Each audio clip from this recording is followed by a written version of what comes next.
Yeah, I think they might be cursed. What's up, fellas? In today's video, I'm going to be making a case for the LA Clippers. Most videos you're going to see about this today are going to be the same thing, right? The Clippers are an embarrassment. They're a disaster. And I'm going to take a small part out here in the beginning to make that case as well. But then on the other side of it, I'm going to talk about why the Clippers might not be done yet. I feel like everybody's ready to jump on this bandwagon. Everybody's ready to jump on the fact that they're going to lose. They're going to get embarrassed. They're going to get swept. They're going to lose in 5 games. They're awful. I don't actually think this series is as lopsided as it has appeared through the first 2 games. I'm going to make a case as to why the Clippers might not be done just yet. Quickly, before we get started, I like to remind people, I upload every single day on this channel. It's the most consistent NBA content on YouTube. If that's what you're looking for, consider subscribing. You can leave a like rating on the videos as well, and you can check me out at various socials in a Linktree link down in the description below. With those things said, let me first make the normal case, the regular take that everybody's making today, which is quite frankly the correct one. The Mavs are playing fantastic. Luka is incredible, and the Clippers don't have an answer. They're not shooting the basketball very well, especially compared to where they were at in the regular season. They can't figure out how to defend. They're cursed. They're a disaster. They're an incredibly top-heavy team. Even when Kawhi and PG played well, like they did yesterday, Kawhi was awesome. PG was better. It doesn't matter. This just isn't a very good basketball team. The other guys outside of Luka, Paul George, and Kawhi are quite simply playing better for Dallas than the guys for the Clippers are. And it's very, very clear at this point that there's a lack of confidence from this Clippers team when it comes to the postseason, when it comes to, for some reason, against this Dallas team, despite the fact they beat Dallas last year. And the Mavericks have all the confidence in the world. They played well in Game 1. They've played well in Game 2. And they won 2 games on the road before even coming back home. They fully believe and are fully confident that they're going to win this series in 4 or 5 games. That's going to be the case that everybody makes today. The Clippers are a disaster. They're an embarrassment. And I almost went there today. And I think you're probably right with that one. But I want to make a case in the opposite direction, just for variety's sake, just so we're all not talking about the same thing today. The Clippers are not a bad basketball team, but this matchup specifically is causing them a lot of issues for a couple of different reasons.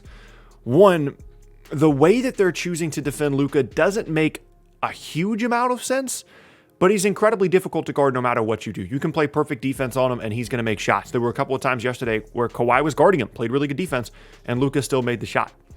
The thing that they're doing, though, because everybody made a big deal after Game 1 about the fact that Ty Lue said that Paul George and Kawhi Leonard were going to be getting the defensive assignment at times on Luka, and everybody's like, okay, yeah, now we're really going to see if Luka can actually score on these guys.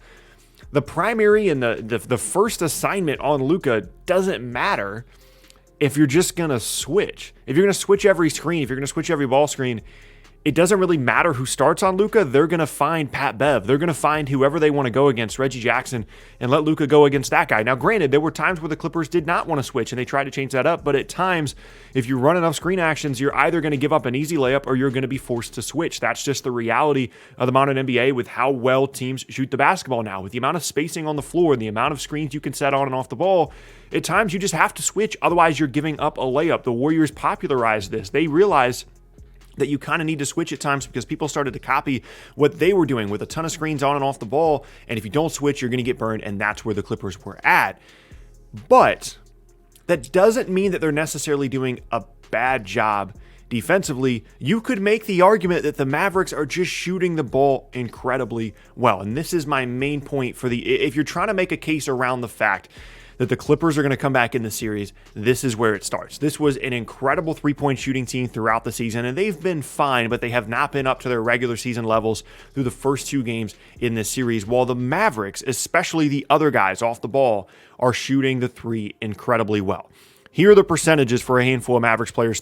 Granted, it's a small sample size through 2 games. Tim Hardaway Jr. shooting 56% from 3-point range. Kristaps Porzingis over 44% from 3. Kleber 75%. Josh Richardson 40%. And Luka 41.7%. Luka's averaging 5 made threes through the first 2 games in this series. And by the way, the Clippers had a chance in both of these games. It's not like they're getting pummeled by 20 and 25. They're absolutely struggling to defend. They're giving up easy layups. They're trying to change up their coverages on Luka, where sometimes they switch, other times they don't. They mix up the matchup. Sometimes they're coming with an occasional double team, and none of it seems to be working. And now they have to go back to Dallas, and they have to deal with a huge crowd that is completely the opposite of what we just had in LA, where it barely felt like there was anybody in the building. That Dallas home crowd is going to be incredible in Game 3.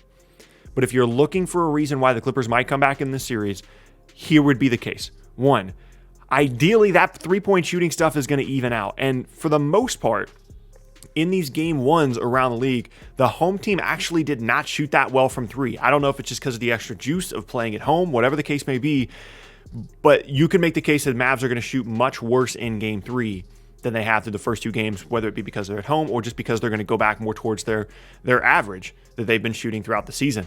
Also, I thought Paul George looked pretty good yesterday, especially early. He was aggressive getting to the rim, still not shooting the ball well from three. I think he was 1 for 7, but he played well. And Kawhi was fantastic. And you might make the case that, well, those guys are playing better, and then the Clippers still lost. And that's absolutely true, but it's at least a good sign to see those two guys playing well, but they need help from the other guys. And it's kind of shocking when you look at this roster, how top heavy it is and how much they really are limited when it comes to depth. I mean, you're looking around and you're really counting a lot on Rajon Rondo, and you're really counting a lot on Reggie Jackson, who is the only other guy to score in double figures outside of Paul George and Kawhi Leonard in yesterday's game. And there's people out there that you kind of have to play, but they can't really stay on the floor defensively, like Zubac. Zubac is not playing well defensively, but he has to play because he's their only big, because Serge Ibaka is hurt and playing 5 minutes a game and looks very, very old. Terrence Mann got some run yesterday because they need someone out there that can guard, but then if he's not, if he's going to be a liability offensively, then that's going to be a huge issue. And there's just a lot of problems right now for the Clippers. And I think everybody's aware of that, and everybody's kind of piling on to that rather than actually looking at what's happening in this series. Are they struggling to defend Luka? Absolutely. Are they struggling to make threes? 100%. But here would be what I would say. They've lost these two games by a combined 16 points. They've been within range of winning both of these games, despite Luka playing incredibly well, despite the Mavs shooting the ball extremely well, and despite their issues defensively. The Mavs are not unbeatable. If Luka averages 5 made threes for the series, it's going to be really tough for the Clippers, but I would argue that it's pretty unlikely that happens unless they just run over them in 4 games. And the last and final point of all this is game 3 in Dallas for the LA Clippers is game 7 for them. The entirety of whatever they've tried to build for the last 2 years, the Paul George trade, the signing of Kawhi, giving up all these draft picks, the entirety of that era relies on game 3 in Dallas. There's no bigger game, arguably in franchise history, apart from a handful of times where they almost made the conference finals. There has never been a bigger game for the Clippers, because if they lose game 3 in Dallas and they go down 0-3 and they have to play game 4 in Dallas with the Mavericks having all the confidence in the world,